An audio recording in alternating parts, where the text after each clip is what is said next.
Khatri dental care, दांतों का अस्पताल, डॉक्टर अरुण खत्री, डॉक्टर नीलिमा बर्डे खत्री। समय सुबह 9 बजे से रात्रि 8 बजे तक। सभी प्रकार के कॉस्मेटिक डेंटल ट्रीटमेंट उपलब्ध। हमारा पता Khatri dental care, union bank of India के बाजू से राय चौराहा, दम। हड्डी, फ्रैक्चर, जोड़ एवं रीढ़ की हड्डी रोग विशेषज्ञ एवं सर्जन डॉक्टर रविंद्र चौरसिया। समय सुबह 11 बजे से शाम 4 बजे तक, शाम 6 बजे से रात्रि 8:30 तक। मिलने का स्थान विजयनगर गेट के बाजू से बालाकोट रोड, दमोह। दमोह में विवादास्पद मसन अस्पताल के फर्जी डॉक्टर द्वारा की गई हार्ट सर्जरी और उसमें 7 मौतों के आरोप के बीच आज राष्ट्रीय मानवाधिकार आयोग के सदस्य प्रियंक कानूनगो का बड़ा बयान सामने आया।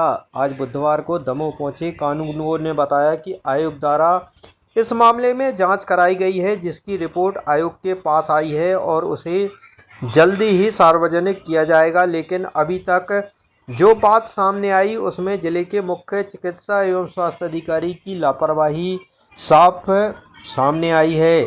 कानूनगो के मुताबिक इस अस्पताल के मालिक अजय लाल को बचाने जांच में देरी की गई, टाइम पास किया गया, जो कि गलत है। उन्होंने कहा कि जब डॉक्टर फर्जी था तो इलाज भी फर्जी ही हुआ और उन्हें भय है कि गलत इलाज की वजह से कहीं और लोग गंभीर शिकार न हो जाएं।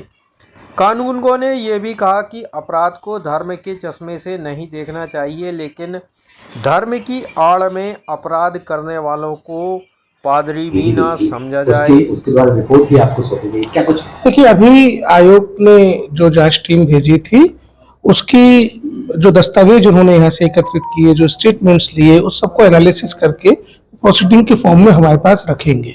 उसके बाद जब आदेश निकलेगा तो उसके बारे में फिर हम आपको बताएंगे। बाकी जो आदेश होगा उसकी परिपालना के लिए जब वो शासन को भेजा जाएगा तो उसकी कॉपी आप लोगों को जाहिर है पब्लिक डोमेन में रहेगी तो मिल जाएगी। लेकिन मैं यहाँ बताना चाहूँगा, जिस प्रकार की कार्रवाई स्वास्थ्य विभाग द्वारा की गई वो चिंताजनक है।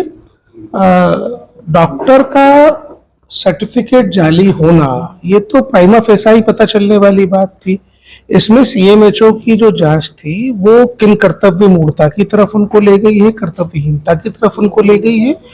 और जो उन्होंने टाइम पास किया उस दौरान हमको ये भय है कि इस नरेंद्र विक्रमादित्य ने और कितने लोगों का ऑपरेशन करके उनकी जान ली होगी। पर जब बात ये स्पष्ट है कि किसी के दस्तावेज नकली है तो उसके द्वारा की गई ऑपरेशन की प्रक्रिया सही है या नहीं, ये तो जांच का ही विषय नहीं है। डॉक्टर नकली है तो इलाज असली कैसे हो सकता है? तो ये उनकी जांच में लापरवाही थी।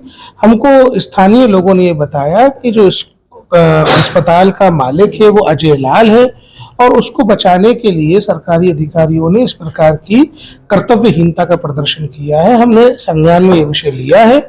हमारी जांच के दौरान हमने इस विषय को अपनी जांच के एक बिंदु के रूप में शामिल किया है। ऐसा क्यों होता है जब आपका आगमन होता है, उनका आगमन होता है तभी एफआईआर? तो इस बात के लिए आपको प्रसन्न होना चाहिए कि राष्ट्रीय मानवाधिकार आयोग के कार्य करने की प्रणाली इतनी अच्छी है कि इस प्रकार के अपराधियों के हौसले बुलंद नहीं हो पा रहे हैं।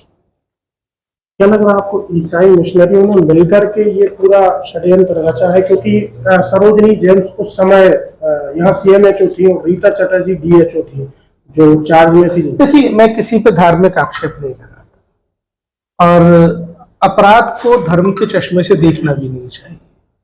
ये बात सही है कि अपराधी को सजा मिलनी चाहिए और धर्म की आड़ लेके किसी अपराधी को बचने का रास्ता भी नहीं देना चाहिए।